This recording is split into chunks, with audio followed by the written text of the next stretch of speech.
السلام علیکم میری پیاری بہنوں اور بھائیوں۔ اے قسمت سے تھکے انسان، سن تیرا رب تجھ سے کیا فرماتا ہے۔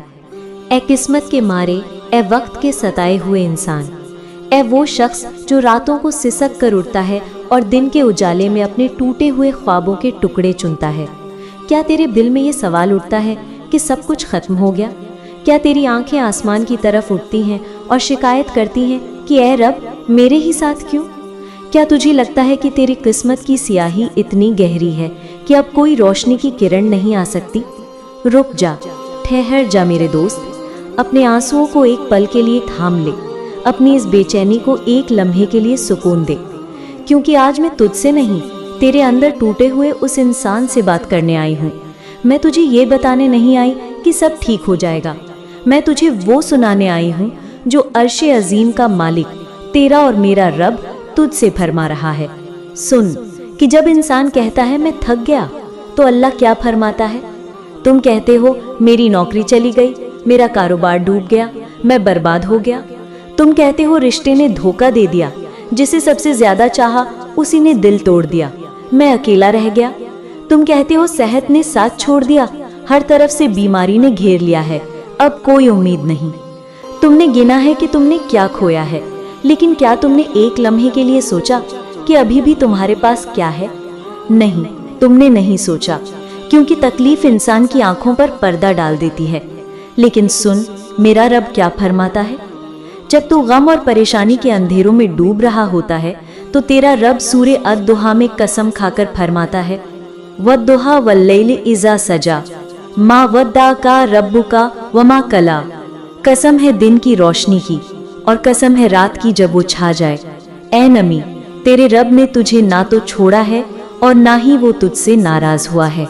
یہ پیغام صرف نبی کے لیے نہیں تھا، یہ ہر اس امتی کے لیے ہے جس کا دل غم سے بوڑھل ہو۔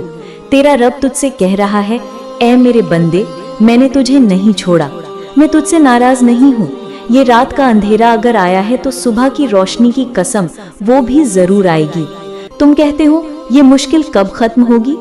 میرا رب قرآن پاک میں ایک نہیں 2 بار فرماتا ہے، فَإِنَّ مَعَ الْعُسْرِ يُسْرًا، إِنَّ مَعَ الْعُسْرِ يُسْرًا۔ پس یقیناً مشکل کے ساتھ آسانی ہے، بے شک مشکل کے ساتھ ہی آسانی ہے۔ غور کریں میری پیاری بہنوں اور بھائیوں، اللہ نے یہ نہیں فرمایا کہ مشکل کے بعد آسانی ہے، اس نے فرمایا مشکل کے ساتھ آسانی ہے۔ جیسے ہی تکلیف شروع ہوتی ہے، آسانی کا بیج اسی لمحے بو دیا جاتا ہے۔ وہ آسانی اس تکلیف کے اندر ہی چھپی ہوتی ہے، جیسے رات کے پیٹ میں صبح چھپی ہوتی ہے، جیسے بیج کے اندر درخت چھپا ہوتا ہے۔ مثال سنو، حضرت یعقوب علیہ السلام کو دیکھو، ان کے جگر کا ٹکڑا ان کا بیٹا یوسف علیہ السلام ان سے جدا ہو گیا۔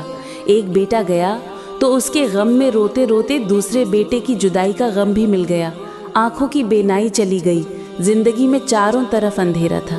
ایک عام انسان ہوتا تو کہتا میری تو قسمت ہی پھوٹ گئی، سب کچھ چھن گیا۔ لیکن اللہ کا نبی کیا کہتا ہے؟ انما اشکو بثی وحزنی الی اللہ، میں تو اپنے غم اور پریشانی کی فریاد صرف اللہ سے کرتا ہوں۔ انہوں نے انسانوں سے شکوہ نہیں کیا، قسمت کو نہیں کوسا، اپنے رب کی چوکھٹ پر سر رکھ دیا۔ اور پھر کیا ہوا؟ صبر کا صلہ دیکھو، جس یوسف کو مردہ سمجھ لیا گیا تھا، اللہ نے انہیں مصر کا بادشاہ بنا دیا اور ان کے باپ کو اس سے عزت کے ساتھ ملایا، آنکھوں کی روشنی بھی واپس آ گئی۔ یہ ہے اللہ کا وعدہ، وہ صبر کرنے والوں کو ایسے نوازتا ہے کہ انسان کی عقل حیران رہ جاتی ہے۔ ایک اور مثال لو، حضرت یونس علیہ السلام کی۔ مچھلی کے پیٹ میں، سمندر کی گہرائیوں میں، رات کے اندھیرے میں، 3 اندھیروں میں گھرا ہوا ایک انسان۔ کیا ان کے پاس کچھ بچا تھا؟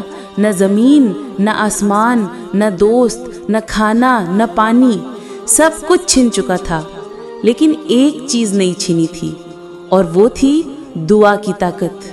انہوں نے پکارا، لا الہ الا انت سبحانک انی کنت من الظالمین، تیرے سوا کوئی معبود نہیں، تو پاک ہے، بے شک میں ہی ظالموں میں سے تھا۔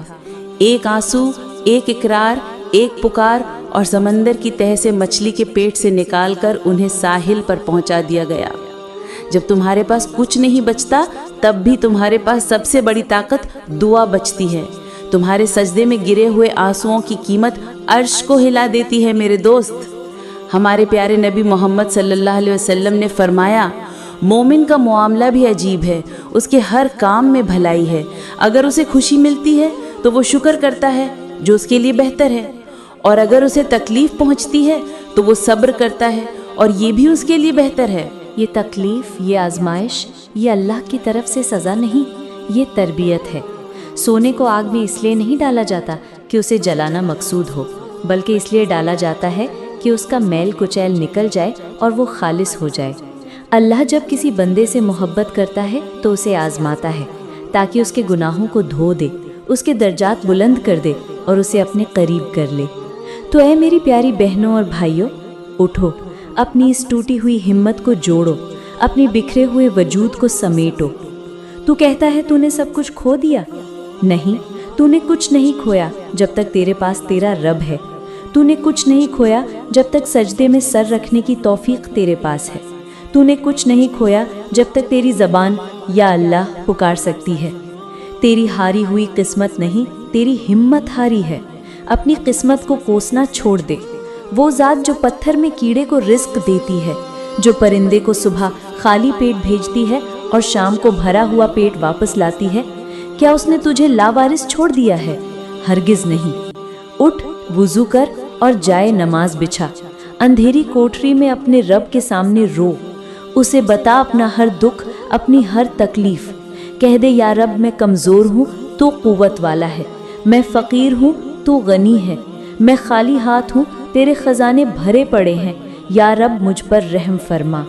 یقین کر، یہ اس سے پہلے کہ تیرے آنسو زمین پر گریں، ان کی قبولیت کا فیصلہ آسمان پر ہو چکا ہوگا، کیونکہ میرا اور تیرا رب آخری پیغام دیتا ہے۔